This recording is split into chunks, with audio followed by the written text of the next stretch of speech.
Hello, and welcome to another episode on the Move, Talk, Thrive podcast. Thank you so much for tuning in today. Today, Lizzy and I get to speak to Jordan Oldfield. So, he is one of the founders of STACKD Wholefood Blends, and he also is the creator of My Gut Friends. So, Jordan is passionate about food and using food to help chronic disease in children through fun and engaging ways. Him and his wife, through My Gut Friends, are educating children and families and parents all about the gut, all about how to use food to help our bodies and minds thrive, and also how parents can transition their families over to a whole food way of life. We get into the nitty gritty of what whole foods are, the kind of positive things that he has seen, and the different types of research and resources around to help with gut health and helping children feel empowered about their health. This is a great conversation, particularly if you want to know how to treat the holistic child. We really enjoyed this conversation. We hope you do too. Jordan has also offered a special unique discount if you're interested in getting his books after this podcast. He's giving a discount of 20% off the printed books using the code MTT. So capital M, capital T, capital T at checkout, and you can get 20% off his books. I think they're a great resource. My girls have been reading them on a daily basis and they're really enjoying them. So listen in and enjoy. We are child development obsessed, business besties, and mums, and we're here to spill all our secrets. We have a combined 30 years experience working with children, and each episode we will bring you up-to-date research and evidence-based strategies to set your children up to thrive. I'm Lizzy Dawson, Australian exercise physiologist. I'm Emily Mackey, Australian speech pathologist, And this is the Move, Talk, Thrive podcast.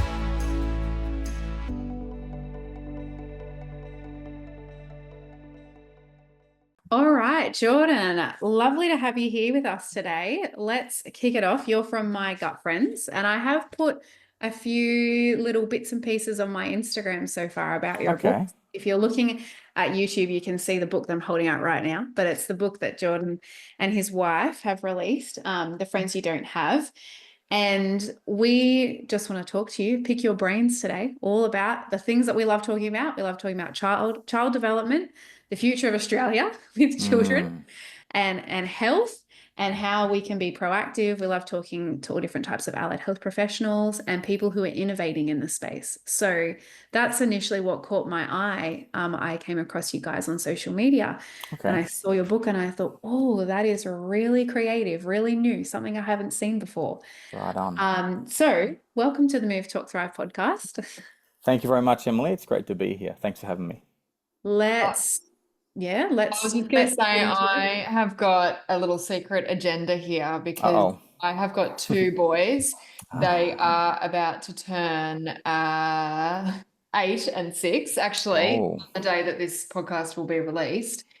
And we have some pretty funky eating habits just through, not through the lack of trying. I am very health conscious, but I just have like some epic food refusal and fussiness. Right. So I'm really interested to hear all about, your background, how you have come to do what you do, and get my hands on that book as well. Awesome. Yeah, looking forward to tackling those issues. Thank you. Yeah. So do you want to kick us off with maybe who you are, where you're from, what you do? Sure. Yeah, let's And start we'll there. get into it. So we'll try and summarize it. But basically, my wife and I have 5 kids. When we had our first child, Kaya, she had chronic issues with her tummy as a youngster. She would feed every hour through the night.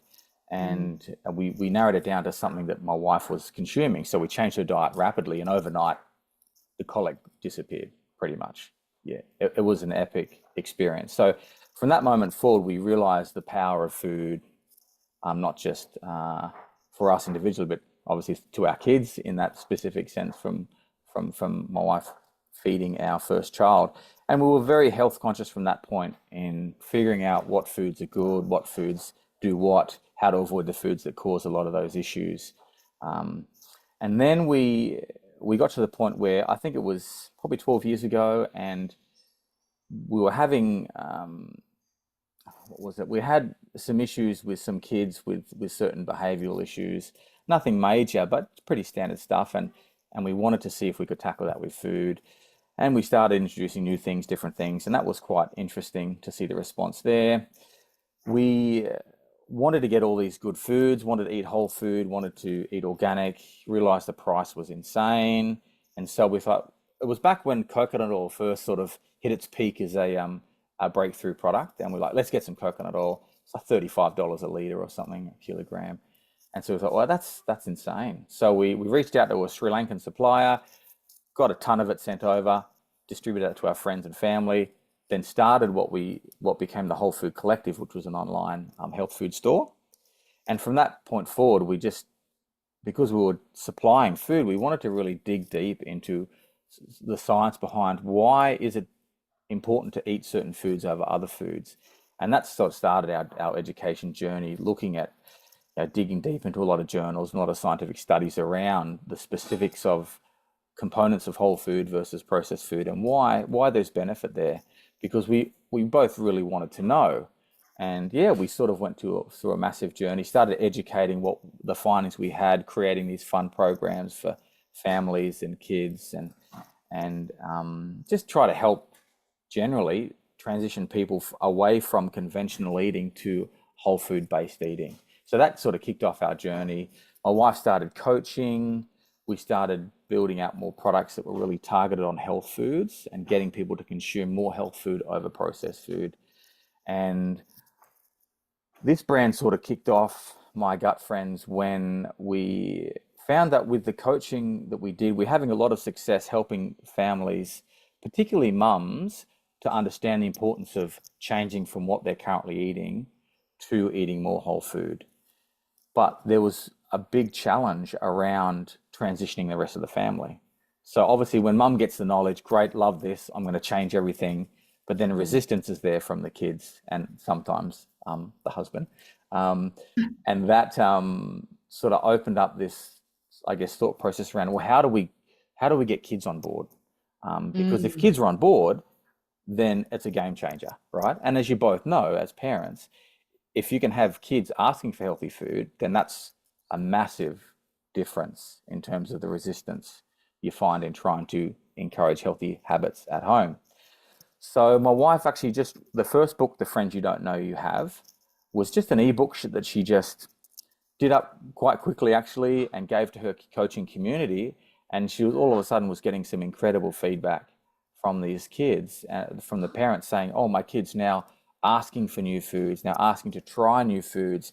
And we were just like, wow, this is quite incredible. And then a little bit of time went on because we were focused on our other brand. And then we just realized, you know what? Our mission has always been to try and help people, right? That's been the drive behind what we're doing. And we realized that if we can help install or instill these really positive food habits from a young age, then that's going to make a huge impact, because with that foundational knowledge of the impact food has on ourselves now and in the future, then kids are going to avoid lifelong struggles and suffering when it comes to chronic disease. So we thought, well, this has to be our focus now. So then we transitioned to focusing on My Gut Friends. We wrote a second book. We built out a few of the online supports, and then we just went from there. So the motivation has always been to help change the way kids look at food, from not just something you consume, but from a fuel, and then to information that tells our body what to do, how to feel, how to function. Yes, that's a snapshot. Can I ask, what does Whole Foods look like? Right. So yeah, it's an interesting question, because we've always, growing up, we had a predominant whole food diet in my family, and my wife was different. So that was an interesting sort of coming together of two worlds. But whole food basically is any food that exists without any sort of human intervention to change it. So there are different levels of what they call processing. Anything from just chopping up an apple, you're processing the apple into a more of a consumable state. And that goes all the way from one end of the spectrum of processing all the way up to the ultra processed, which is taking either a food and modifying it incredibly, or even taking natural components and making it into a food type substance. So, a whole food is a food that exists in its natural state. So if you can go and you can grow a tomato and you take it off your plant, that's in its whole food state. If you chop it up, it's one level of processing. If you boil it up and put it into a sauce, that's another level of processing, and it can continue down that spectrum. Obviously, food now, as we know it, is processed to an incredible degree to improve texture, flavor, shelf life. So there's a whole bunch of processing that occurs to foods that takes it out of its natural state. So that processing can alter the composition of the food. It can change the way that food interacts with our body and how our body processes that food internally, and how we use it, how we store it. All these things has a massive impact. And science is now coming out and sort of ratifying all these things to say, look, whole food is the way.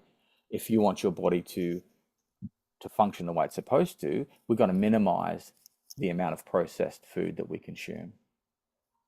So whole foods, on that processing scale, where is it like good for kids to stop? Like in the processing scale there. Well, with anything on a scale, the level of impact is going to be on a scale as well. So if you want to just go strictly factual and say, I only want to consume things, or I only want my kids to consume things that are going to be 100% positive for their health and well-being, then you only eat whole foods. But then you've got to look at how realistic that is in terms of preparation, storage. Like there's a whole bunch, like the budget and how you shop, where you can access. There's a whole bunch of other factors that come into play there. But if we're strictly talking on a health food sense, like what is healthy, the optimal health comes from whole foods. So if you can only consume whole foods, only have your children consume whole foods, and that is ideally the best way to do it. But it's a tough gig, because as a mother, then or whoever's preparing the food, one, you gotta shop differently. You have to have the education behind you to figure out, well, what foods and how and where and how we store it, when we consume it. Like there's a whole bunch of factors that come into play. But yeah, if you want to just draw the line, if you can only eat whole foods, that's great. But it's a tricky one, it's a really tricky conversation. Totally. Does this apply? Oh yeah, you go. I was just going to say, I think it's that's quite tricky, because I just think, well, I mean, I'm an exercise physiologist, and I always say that our primary role is to engage kids. And that's very similar to what you're saying in terms of getting kids to be on board with it, which is so important, right? Because if they're not on board or they're not engaged, they're not going to participate or won't be sustainable either.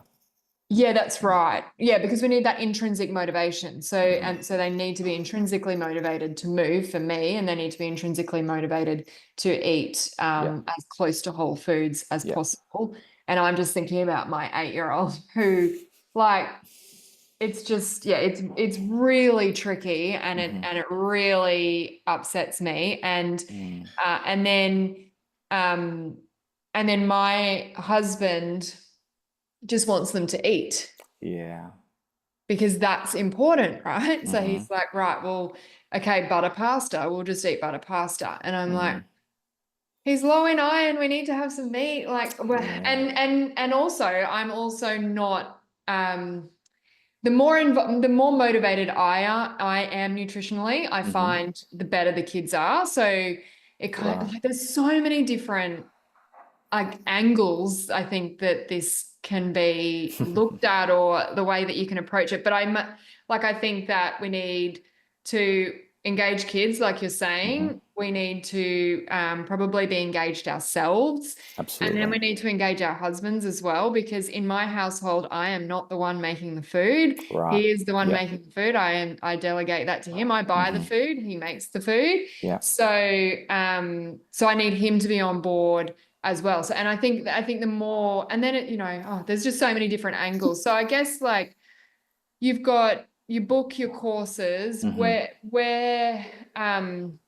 what are your strategies around that kind of whole family on board, I guess, what's the word, approach? Yeah, yeah. It's ultimately if a family is unified, it's much easier because you're supporting each other in that end goal of wanting to.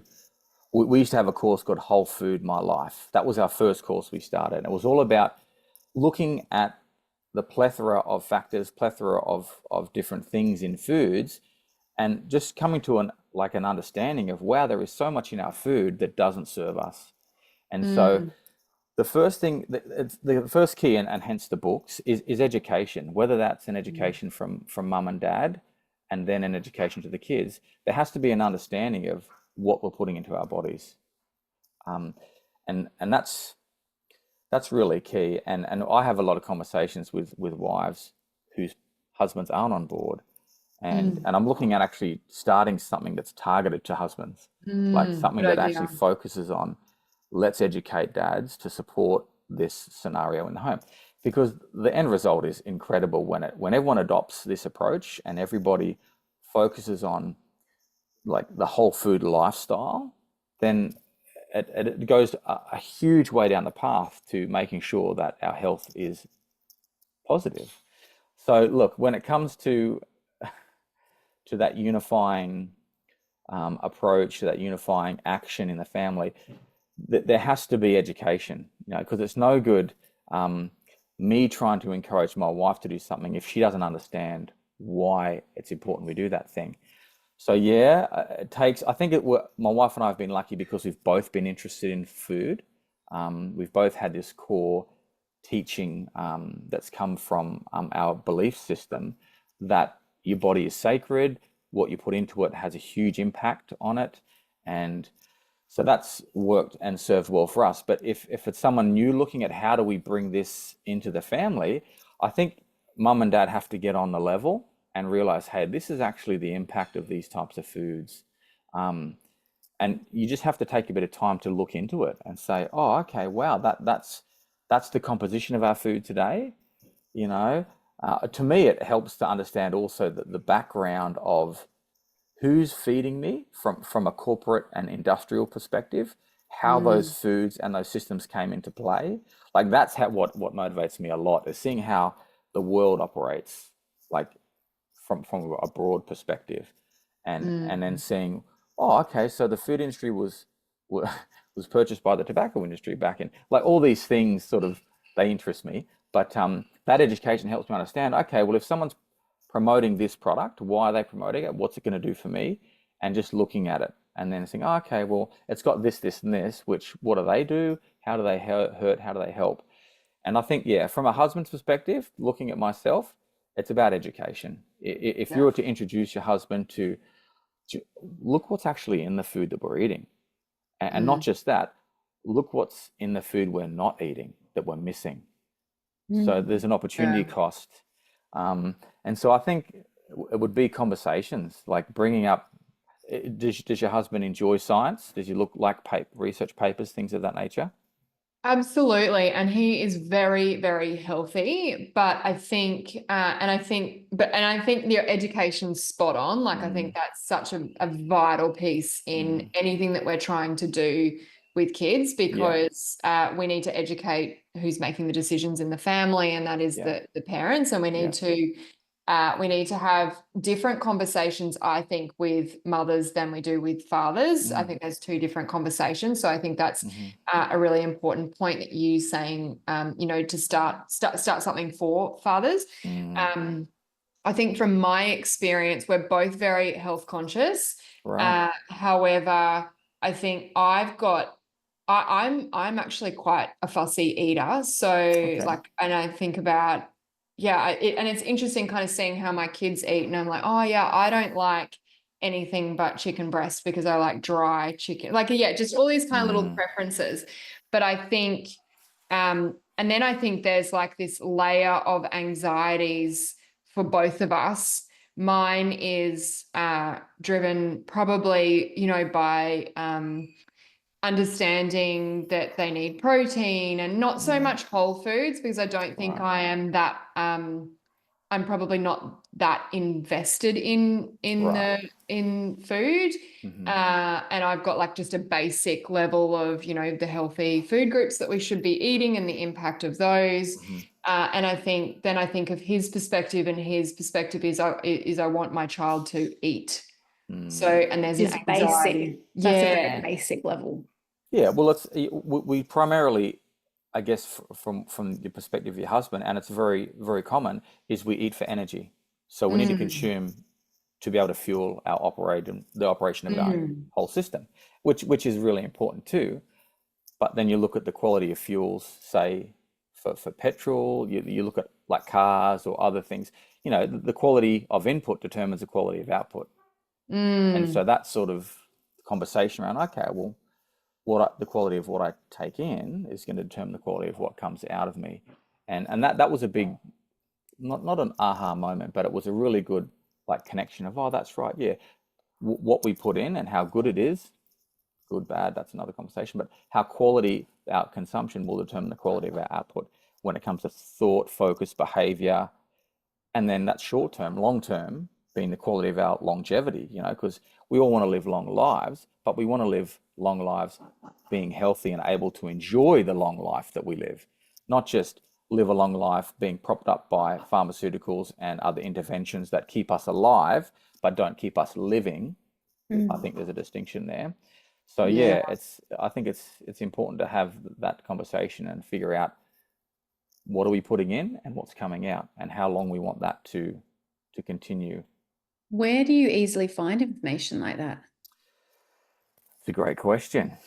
Your books are a good source to start with. Yeah, so that would be for kids, obviously. But yes. Funnily enough, we have, whenever we have families that take the books in, there's a few strategies in getting them actually in the family. But if you have older kids that are struggling, get the older kids to read the books to the younger kids. That's how they ingest that information, which we've had plenty of parents say, oh yeah, I had my older child who struggles with this. And she was like, oh, does food really do that? And so it started that thought process and helped her understand. But even get dads to introduce it. Have dad do the bedtime story reading, the book series to help. Because unfortunately, it's an issue that we're tackling on a sort of 3, 4, 5, up to sort of 7 to 8-year-old level. But a lot of the information about the microbiome, about what fuels healthy microbiome diversity, just isn't available to adults either. So they're not really understanding. And so, yeah, we find that if we have a parent that's not really understanding, get them to read the books to the kids, because that opens up a thought process, or it starts them questioning. We have some who refuse to read it because then they become accountable because that information they know and they don't want to know.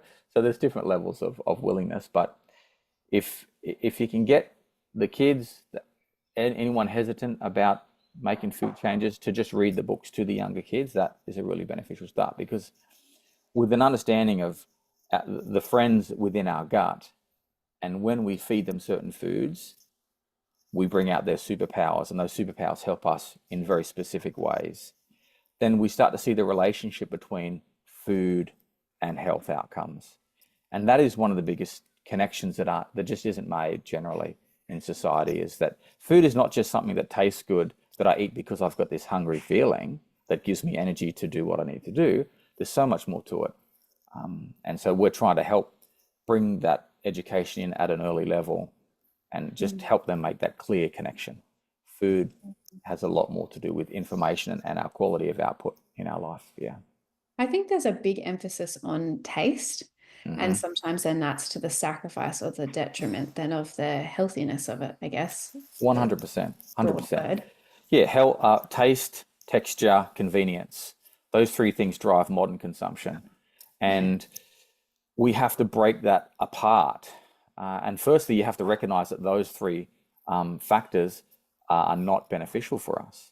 If we're eating primarily based on those three inputs, then we're not going to have a healthy diet, that's for sure. So, yeah. That's so interesting. So because like I can picture people in the city listening and going, oh, well, that's great if you live on a farm, right, and you can go and get whole foods. And I was watching the Netflix episode last night, Founder's Table, And I so haven't they heard of that. No. interview, it's called Founders Table, and they've done a series on legends, and they've done famous chefs that have really Right. changed the world with food. Nice. I love cooking. And so I was really interested, and I watched the episode on the lady that founded Farm to Table. Okay. Yeah, have you heard I've of heard her? of farm to table. Yeah, yeah. Yeah, Farm to Table, and sort of that whole process just last night. So it's great that we're talking about it today. But Awesome. they were literally showing that at that restaurant, they grow the food and they harvest it at the right time, and it goes straight to the restaurant. There's no in between. So if you're on a farm, like that's great. You live out in suburbia, but how do people access that in the city? What sort of resources are there? That's a great question. I think if you look hard enough, you'll find that there's either delivery services that will deliver you organic whole food pretty much anywhere you live, especially the city, but also local farmers markets. In even built-up areas, you'll be able to find that there are local farmers markets that they might not be local, as in they take produce made in the city per se, but in the local vicinity, the local region, and that's it's a great way to shop is at a locals farmers markets. It's a little bit less convenient, but if you want the convenience, there are quite a few brands now that will do this organic whole food home delivery box or boxes. Yeah, I've just been looking at delivery vegetables and meat actually, because Yes. it's kind of that, from farm direct to your Yeah. door. It's also seems to be cheaper, and the reviews are that it's tastier and you get in season fruit and veg. Yeah. I don't know that my kids are going to eat any of that. I'm pretty sure they're not going to, but at least if I have it in the house and I'm eating it, they're seeing it. But what I was just thinking when you were saying about the local farmers markets, which we have in Brisbane, Yep. and I was just thinking, it's actually probably a really good activity to be taking your kids to the market so that they can, like just that experience Yeah. of the whole thing, isn't it? Yeah. Um, Yeah. Very true. We in Laney's, my wife, her name's Laney, in her No Fuss Nourish coaching program, she does often help parents and families understand these multiple contact points are really important. As you mentioned about if you're just eating it, then you can invite them to come and help you cut it up so you can eat it. You can invite them to just tactile interaction with that food is a great introductory. So there are lots of steps. There are lots of ways to help introduce. It's really important to recognize that if you're wanting to bring about sustainable behavior change, it's not an overnight process. It's not a 1 or 2 week application. You really have to look at ways to just introduce the kids and make it more of their exposure. That you're exposing the kids to more whole foods than processed foods, even if it's just by sight. So taking them to the farmers markets, can you go get those carrots? Can you go get that beetroot? Bring them into that process. When you're cooking, invite them, hey, can you come help me chop this onion? Can you come help me, peel that, do this?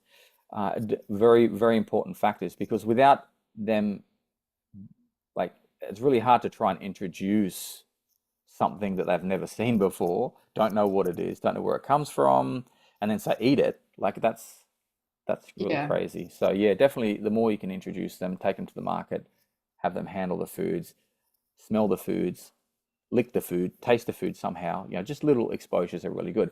But all these things are secondary, in my opinion, to that education piece. And that's why we have those books, is because if you can help kids know in a really fun and engaging way that what they consume has a huge benefit or is detrimental to their health through their gut friends, then they start to open their mind up to recognizing, oh, well, that broccoli helps Biffy, the bifidobacterium, with my brain. So Biffy will eat that and make these things that help my brain think clearly. Or Lacey, when I eat oats, then Lacey gives me more energy. And like all these connections, I think at a fundamental level, just opens up that motivation piece for kids to go, oh, I want to help Biffy, I want to help Streppy, I want to eat that. And that, if you can build those habits early where they're trying new foods, they're eating diverse range of foods, even if it's just little tasting sessions, I think it's such a powerful piece because I know that these books aren't going to turn every kid into an incredible whole food, 100% whole food eater. We know that's not the case. But you make those early psychological connections around food and how you feel, food and what how you think, how strong you are, how much energy, how well you sleep. If you can get that in at a foundational level, then they might wander from it as they start to get in their rebellious ages of, "Nah, I don't want to do that. I want to go out and eat my fast food."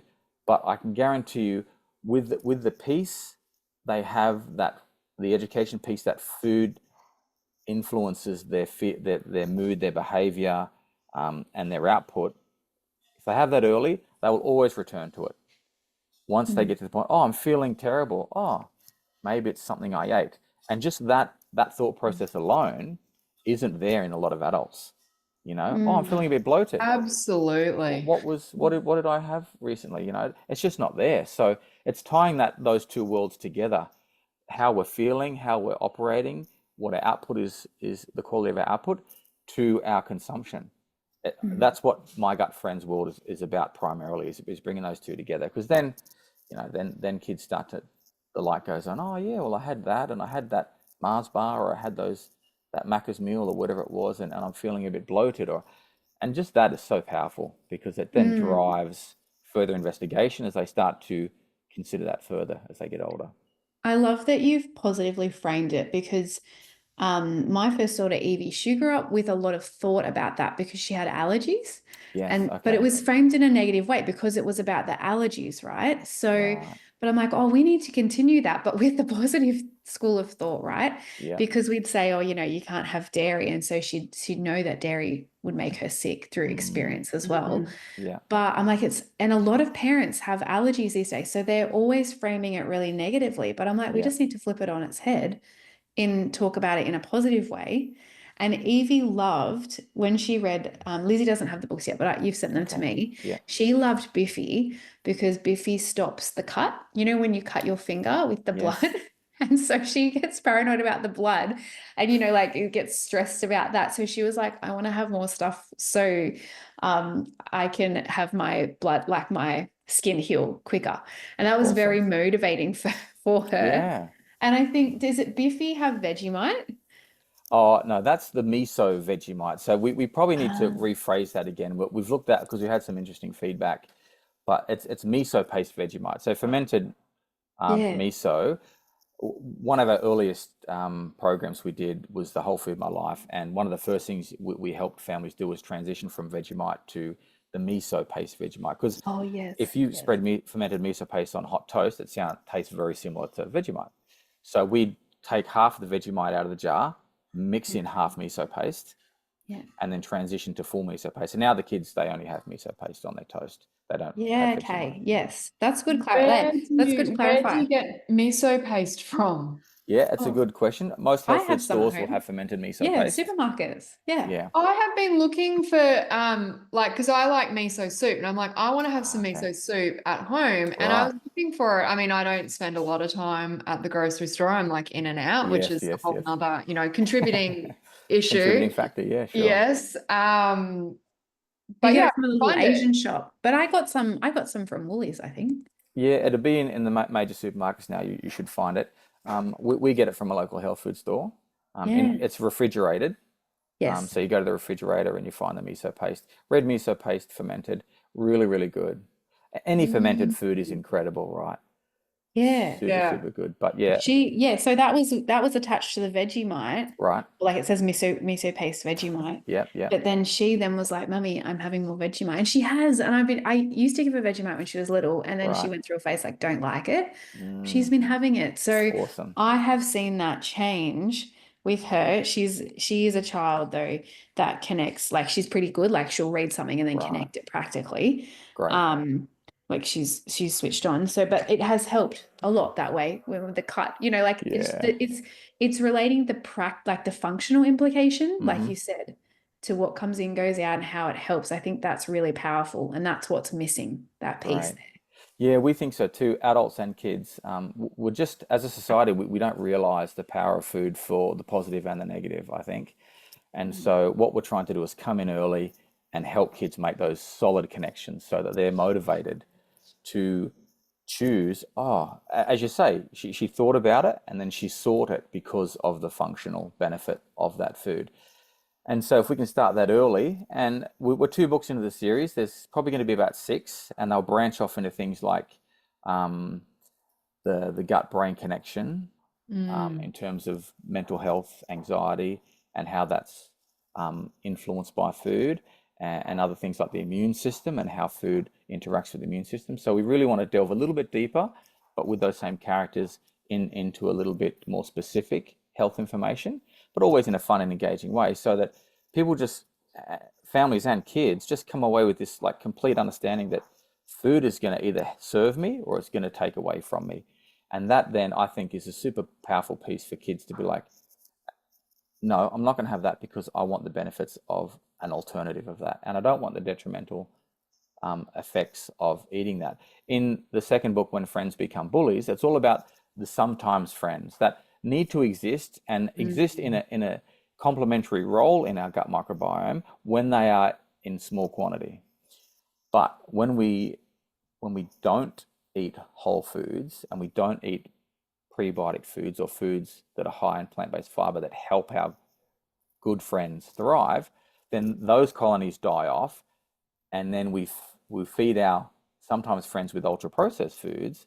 They then overwhelm our positive bacteria colonies, and then we have issues like candida and all these other issues that no, a lot of people are they just live with it because they feel that's just part of who I am, and they don't realize that a lot of it is motivated by what they're consuming. So we help kids realize that the ultra processed foods will feed our gut bullies and bring out their bully nature, and they hurt our gut friends, and then we're going to have detrimental issues like bloating, diarrhea, lack of focus, anxiety, like all these unfortunate health outcomes of consuming too much ultra processed food. So we're really painting the picture to help them, as you said, Emily, in a positive way.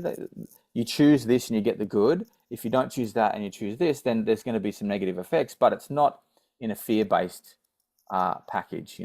It's delivered in a way that empowers a child to know, oh, well, it's just all about outcomes. So if I'm going to choose this is my outcome. If I choose that, then this is my outcome. And I don't want that. So then I just don't choose that. And it's really that sort of fundamental level. And once kids really pick that up, then they make incredible choices. They're so capable. Our kids, they are, as you say, Emily, they're intelligent. They're able to make connections. But unfortunately, most of them just grow up in a society and in a home environment that doesn't have the education themselves. And therefore, we model habits that they just collect.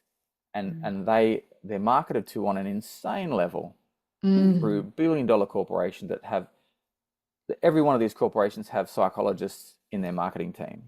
And like they do an incredibly efficient job at teaching our kids that food is about taste, texture, and convenience. But, that's just the wrong message. And so we're trying to counter that with teaching them the real reason we eat. The real reason we have hungry feelings because our body's sending signals to our brain saying, I'm nutrient deficient or I'm nutrient devoid. I need more nutrition. But what our tongue does is it hijacks it based on our conditioning and based on the messages sent to us from our sometimes friends or gut bullies saying, this is what I crave. You need to have that. Go grab some Maccas, go grab this, go grab that. And we just habitually form who we are through those messages. And so we're trying to break that and trying to reset that thinking for kids and hopefully a lot of adults too. And those foods are addictive, right? 100%. But they're addictive for 2 reasons. One, because they're made that way. As I said, the psychologists, the food scientists, they're manufactured to be addictive. But secondly, it's because the gut bullies, the sometimes friends, when you feed them, they will then send messages through the vagus nerve or the gut-brain connection saying, this is what I want. This is what I need. So they're communicating to our brain saying, this is what I need. And when you have too many of them, those messages overwhelm the messages your gut friends are sending, saying these are the nutrients I require to function adequately. So yeah, addiction on two levels, and it's intentional for sure. So what improvements have you seen, I guess, with your own family? Because you've transitioned all of them. You stated you had like a few behavioral issues and things like that. Or have you heard of families that have had positive changes in children's behavior or things like that from taking a different approach? Yeah, both. And it's incredibly humbling to get feedback. And it's part and parcel because we also do convenient blends of whole food in our other business. So this feedback is from both sides of the spectrum, both brands that we have. But when like early on, we did a supercharged smoothie challenge, and it was a free challenge, and we introduced our convenient smoothie booster blends off the back of that, and we'd have each day we'd teach them about one type of smoothie with a targeted health outcome, whether it's brain boosting, whether it's immunity, whether it's gut health, and then we teach them about the individual components of a smoothie, how to make a great one, but also the individual components of the blend that we give them, seeds, nuts, and other powders that are whole food that provide a specific benefit. And then they would go and make that smoothie once a day, and then they come back and we talk about it. So yeah, heaps of people, so much feedback from within a few days of drinking smoothies that are nutrient dense and diverse, which is we'll touch on in a second, like psoriasis clearing up, focus coming back, ADHD, behavior issues greatly reduced. The great thing about the gut is it can respond in as little as 24 hours. So if you can make positive changes, you can see benefits really, really quickly. And we've had so many emails. I probably should have dug some up for this interview, but just a lot of feedback saying, yeah, we did this, we had a few smoothies now, boom. Or if you jump on the website, mygutfriends.com, you'll see a bunch of feedback from parents from our book series in our kids club about super fussy eater. She's asking for flax seeds, or never wants to try any vegetables. She's had avocado and broccoli. And like it's just, it really is humbling to feel that we've been a part of kids making some fundamental changes, because we know they're lifelong positive habits, and we know the impact of spending decades consuming nutrient devoid foods and what impact that has on chronic disease. And so we know that these kids are going to have a much brighter future navigating, because they're avoiding a lot of the issues, avoiding a lot of the consumption habits that result in chronic disease issues, and it's suffering. When you see a kid with a tummy ache at 5 or behavioral issues, they're suffering and they don't know how to communicate that. So it comes out in their erratic behavior or their screaming or their whatever. And as adults, we just, because we grow up having those issues, we just assume that that's the way that my life is, and it's not true. There's so much unnecessary suffering, and a lot of it, we believe, is food-based, and the science speaks on that, and a lot of the feedback has given us a lot of that evidence as well. So yeah, it's pretty impactful. Like we've seen so much, and we can't wait for this to have a super broad impact. And we've started building a kindergarten program we're trying to launch through our early learning centers that incorporate the My Gut Friends world into the curriculum of early learning centers. And we want that in every early learning center in Australia, if not the world. We want that in every primary school if it doesn't go into early learning centers, because it's an information education piece that can have such a vital impact. So yeah, the results are phenomenal. We would see that, like both me and Lizzy, because we have children coming in. So for me, for speech therapy, and in order for us to help children achieve their goals, we need them to be regulated in an optimal state, their brain functioning and alert, so that they can receive the information that they need to work on. So whether that's a littly, a 2-year-old child, or whether that's a 16-year-old boy, like it's the same thing. Their brain needs to be open and ready to learn. Yeah. It would be the same with Lizzy. And so I guess it's an important conversation that us as allied health professionals could be having with our parents. Obviously, we have a little bit of discussion, then we sort of refer because it's not our domain, even though we do work a lot, like species work a lot with fussy children as a specialty.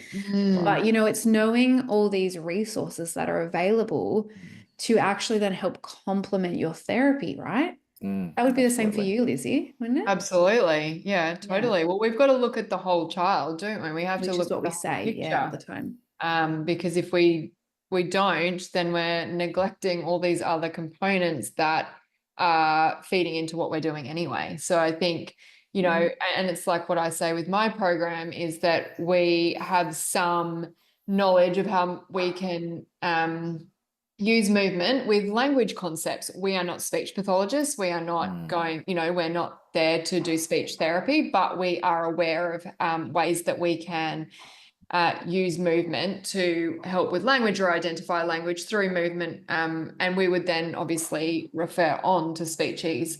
And I think this is the foundation, isn't it? Like your diet and your health is the foundation to everything. Like I talk about core strength being the foundation because it holds us in a healthy posture, and it means that we can focus on the on focusing and fine motor skills. And this is just another layer of that, really. Yeah. I often have a conversation that involves getting people to think about food on a cellular level, because every part of our body is made from cells, right? Every organ is made up of lots of cells. And when you give a cell the nutrients it requires to function optimally, and you do that on a large scale, then your organ's going to function optimally.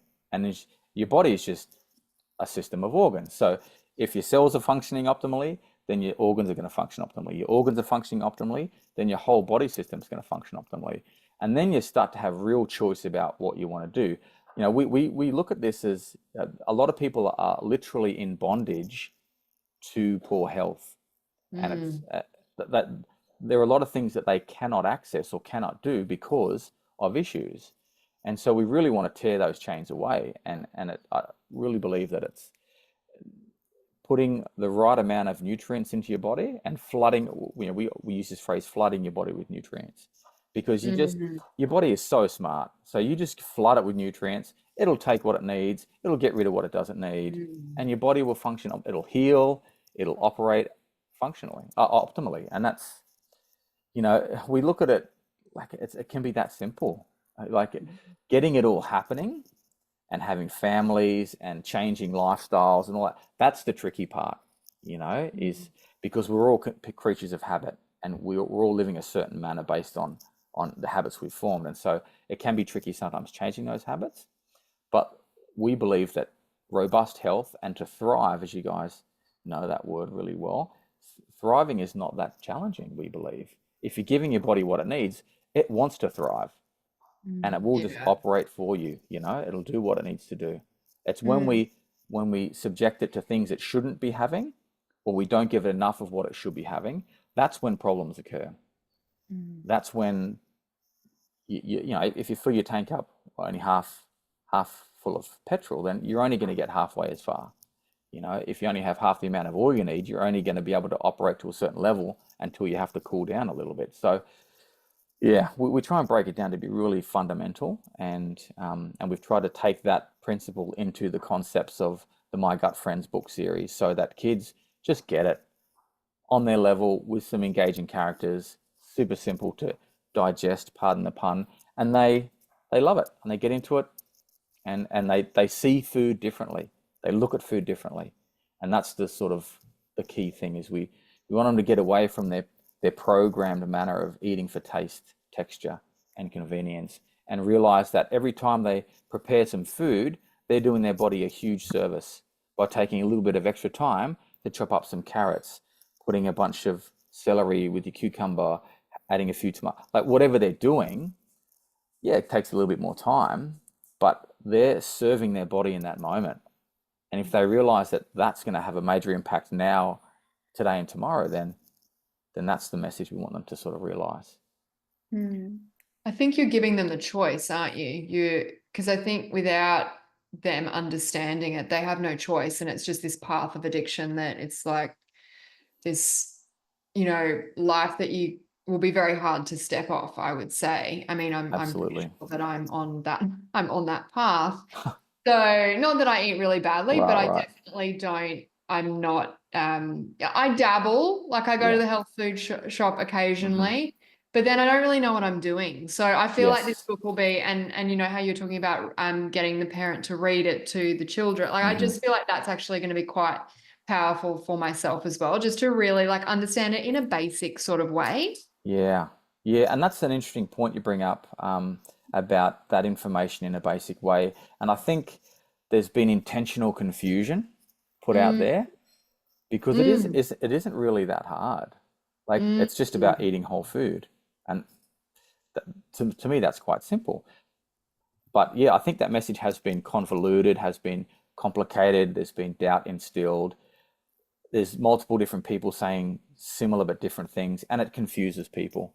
Um, Mm. so the message we have, I guess, tied in or sewn into the books is just eat whole food.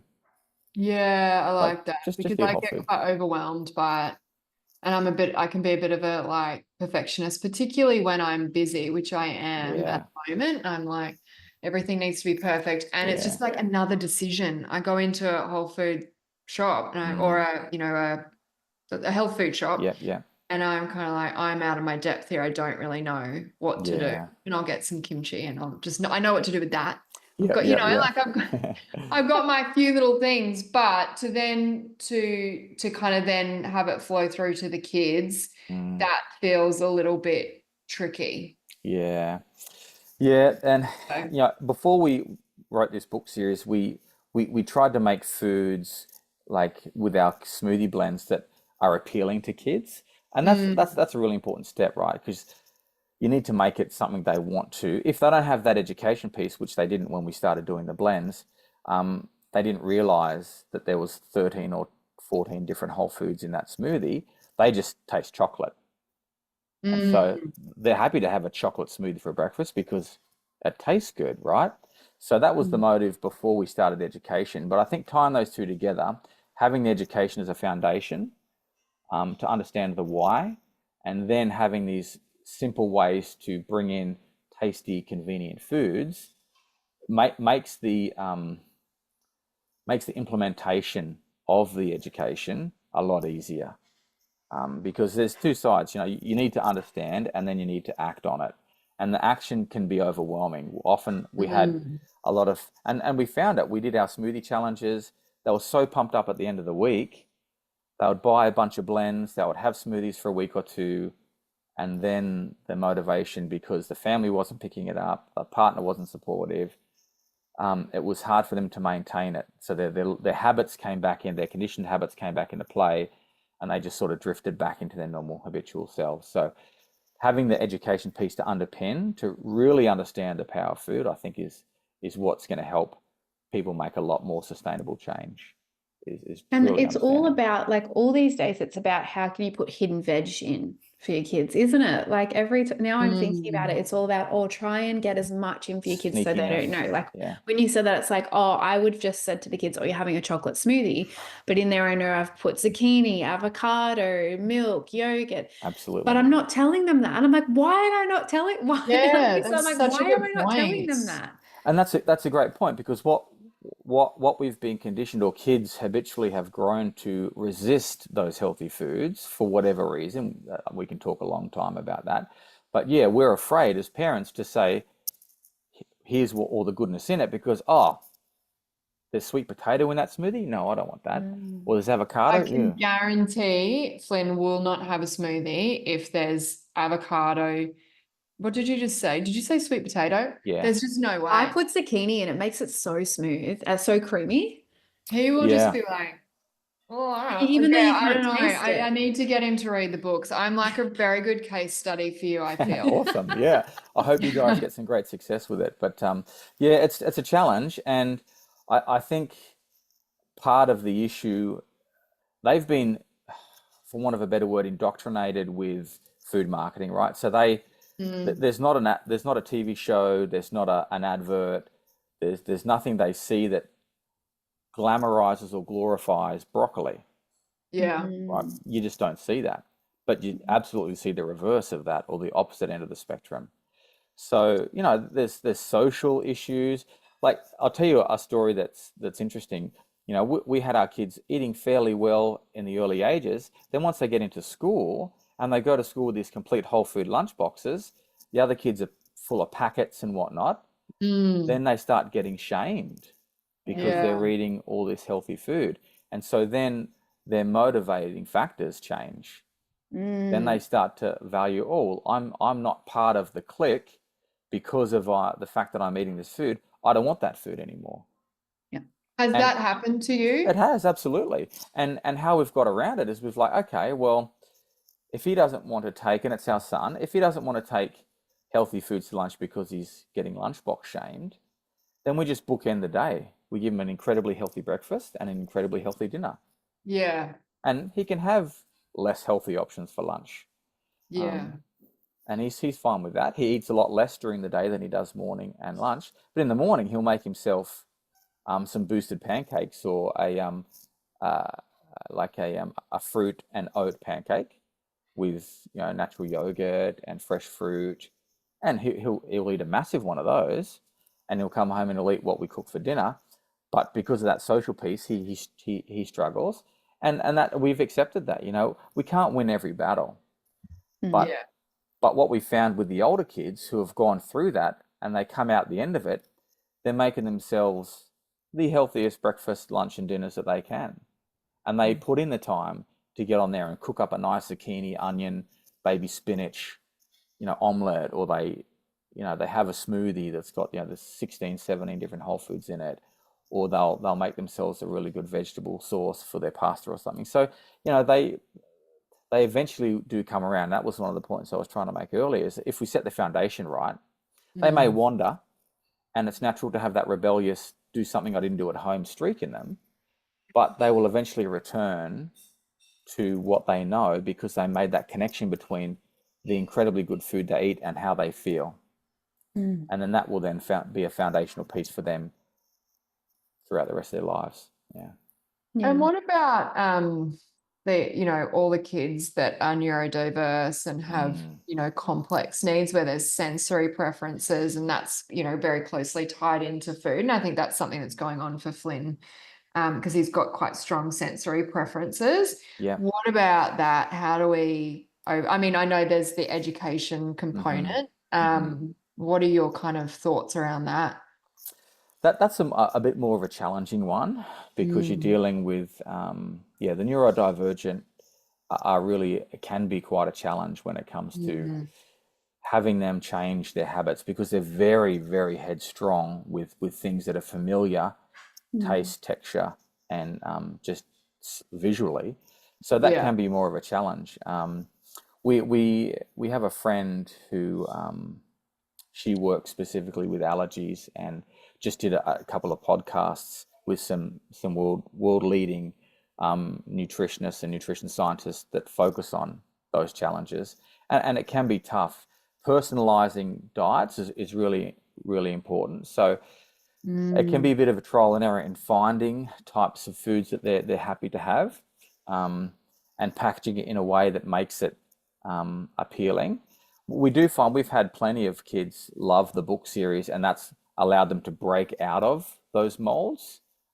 Not necessarily to go to the full spectrum, eating 50 different plant-based fibers per week, but they're introducing new foods to their diet, and it's the introduction and having a positive experience with a food introduced is a really big win, because it sort of helps them to see that there's probably more foods out there that I can have that are actually quite enjoyable or doable. But in terms of specific strategies, we do try and help people to just make that connection between their gut and their outcomes and the food that feeds their gut. And that's what we've seen has been the most powerful, for sure, has been the education piece. So the strategies you can build on, but without an education piece, they're just hollow. They may work for a while and then they fall off. Or the kids, as you said, Emily, they see through the fact that there's now whizzed up cauliflower in their bechamel sauce or whatever it is. They start to, if they find out, then they're against it. But with that with that education piece, you can start then letting them know, hey, do you know that lasagna we had? There was cauliflower in that sauce, which is so good for Biffy, or it's, we have that, and that's really helps Sia because of, and you pull the book out and you can make those connections. So I think there has to be some sort of foundational piece, educational piece for them to reference, a reference point for them. Often we just want to say each of veggies because they're good for you, but that seldom is enough. They have to have something below that, like a primary piece for them to hatch onto or latch onto, and that's what we've tried to do with the books, is just to give them that education piece to refer back to, because there's multiple times you're going to be having conversations around food that you can tie to the fact that, oh, that actually helps Streppy because it's blah blah blah blah blah, or that will help you with your blood, or that will help you with your heart strength. So having that reference piece is we've found from parents is really powerful. Sounds really powerful. I think like that's very motivating for me to get my hands on the book, because I think that you can then, how many characters are there? There's 4 in book 1 and 4 in book 2. Yeah. And I think that's quite easy. There's 4. You can memorize those. You can then get them into conversation, into examples. And I think that's probably the key there. Yeah. And how you introduce the books can also be important. We had a friend, he's a psychologist. He does a Happy Families podcast, and he's a friend. I grew up with him actually, and then we reconnected again when he moved to Brisbane. But I said, look, we've got this book, and we knew that his youngest daughter, who is neurodivergent, super fussy eater, and he's like, look, I'm happy to talk about your book, but it has to work. So give me a book, and then we'll see how it goes with Emily, and then we'll come back. And I said, yeah, that's fine. That's no problem. I said, look, we're super authentic. We don't want anyone promoting our book that doesn't have a positive experience with it. So we're totally on board with that. And so he took the book, and they used an interesting strategy with their daughter. That they realized, because he's a psychologist, they realized that if they said, here's this book on healthy eating, or here's this book that you might love, go check it out. They didn't do that. What they did was they put the book on the coffee table in plain broad daylight and left it there for a week. And eventually Emily noticed it and said, oh, what's this? She picked it up. Actually, it wasn't on the coffee table. It was in his office on the floor, and she'd come in and see him, and she eventually noticed the book on the floor. Said, what's this, Dad? Oh, it's just a book. Can I read it? Sure. She took it away. Half an hour later, came back. Do you know what, Dad? And just started educating Dad on all these concepts. And that was a really powerful strategy, because the family's quite intellectual and she's into things, but very resistant to being introduced to things. So he just left it there, and she picked it up. So she discovered it, and that was a huge, powerful piece for them. And then she started teaching everyone in the family about the friends in her gut, and then started piling all this alfalfa on her plates and all these things that she would never touch. And it was a powerful piece. And so that helped us to realize that that's a really great way to introduce it, is to not introduce it, but to just have it there and let it be discoverable by the kids. And I think there'll be different strategies for different kids, right? Like that. Totally. I think that is a really great way to do it for a child that's going to be resistant, particularly if they can read and understand it as well. And even if they're not reading, just seeing it and seeing the pictures and getting some interest, and then asking you to read it. Do you know what I mean? If they're not up to that level, I can see that would work for my kids as well. Yeah, and she's 10, so she was a lot older than a typical age bracket that we try and introduce these books to. So it had to be a different way. But more often than not, you can just say, oh, I've got this new book, let's read it together. If you read with your kids, it's a great way to, it's really conversational, really simple to read. It grabs the attention. There's not a huge amount of text on each page. It's a typical way, a storybook, a good storybook should go for kids. And it just really opens their mind up straight away to, oh wow, there's friends in my tummy. It's a really great introduction. And that can be sometimes the power with neurodivergent kids. They are some of them are very literal. And so that education is really powerful for them, because they will then remember everything really well because I've got these awesome memories. Yeah. And then implement, because that's the way it goes. So it's it's introducing this as early as possible. Yeah, we wrote the books for sort of, as I said, sort of 4 to 6 year olds up to 7 to 8. Now we're looking at it again and going, you know what? If we could probably have an even earlier age bracket that's even simpler again, that Mm. sort of brings it in at a like a 2 to 3 year old level. Yeah, And that, I read it to my 3-year-old. The okay, only thing I would say is a bit long.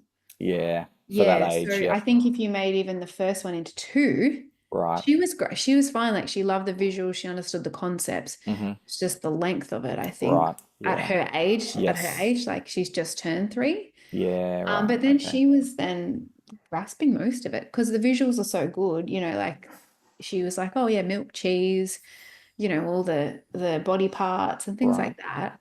Okay, that's good. Yeah. Yeah, I think if we do break it down, much simpler, a few words per page, just to bring in the concept that, hey, you've got an ecology of friends in your gut, and what you eat impacts them and helps you feel good or feel Yeah. not so good. Yeah. Well, this has Mm. been amazing. This has been so good. I think, like, we're always talking about holistic development with our children. Yep. Lizzie and I, we both target different areas of child development, but Right. we know that there's fundamental principles that underpin Mm. everything. And we need to be as good professionals helping our families and children looking at all areas of the child's life because it all connects, even though we're Yeah. only trained in one specific area ourselves, Yeah. it all connects. And from what we've heard from you today and learned is that like this is just a fundamental non-negotiable principle, right? That we need Yeah. to be having a chat with all of our families at some point or introducing to them the book or the Mm. resources to be educating them to then help our journey with our children therapeutically as well. Yeah, completely agree. With Yeah, look, I just had a thought about the fact that there are so many approaches that try and deal with the outcomes that we're facing, or the symptoms that we're facing. So many approaches, and I truly believe that at the core, if we want to solve problems, we have to give our body what it needs to function. Like Mm. if we don't, then we're going to be dealing with all these consequences, all these outcomes that are we just try and manage the behaviors that come with those outcomes, and Mm, it can be so challenging and so consuming. mm, But we really have to go to the core, and our body is just cells, and if the cells have what they need, the body will function the way it's designed, and mm, that has to be the foundational piece, and that's sort of yeah, that's where we mm. sort of come from Yeah. with my gut friends. So That's amazing. It's so amazing. So, if you're an allied health professional student listening, you need to get your hands on a copy of the books. Jordan has been very generous and you've given us, our listeners, a little bit of a discount, haven't you? yeah, They put in capital MTT, which is Move, Talk, Thrive. So, MTT 20, then you can get 20% off for the physical books, right? And they can just that's order it. them from your website. Yep, mygutfriends.com. You'll see, click on the books link and then click on the book you like, and you can go from there. And they're all print on demand at the moment, so they take about 7 to 10 days to get out there. Yeah. We're looking to get a whole bunch printed shortly, but at the moment they're print on demand. If you're going to look at the hardcover, we found out the hard way that comes from America, so that's an extra 7 to 10 days on top of the shipping time. So just be Yeah. wary of that. But yeah, 20% off for the Move Talk Thrive listeners. And Amazing. yeah, jump on And mygutfriends.com. if you have any questions for Jordan, just reach out to you. Yeah, Jordan at mygutfriends.com is my email address, or through the website is fine as well. There's a contact form there. Yeah. Happy to chat. If anyone else wants to have a conversation, I really love talking about it. Really Mhm. passionate about helping us move away from the modalities that we see in the food industry and back to the core of just eating to thrive. That's what we should be doing, and we Yeah. can be doing.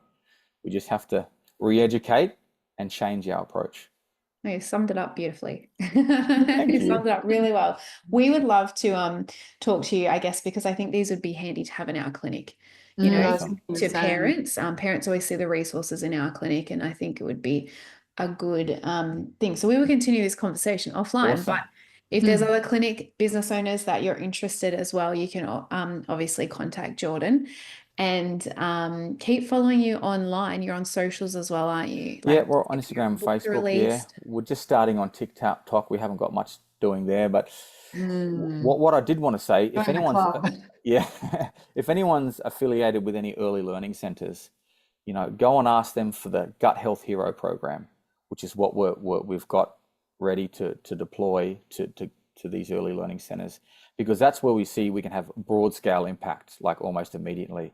Now, if we can get this program into health centers across Australia, then you've got this concentrated like audience of these kids, and we can get, instead of one family at a time, we can work on educating, these groups, Well, so hundreds many of kids. centers provide food too.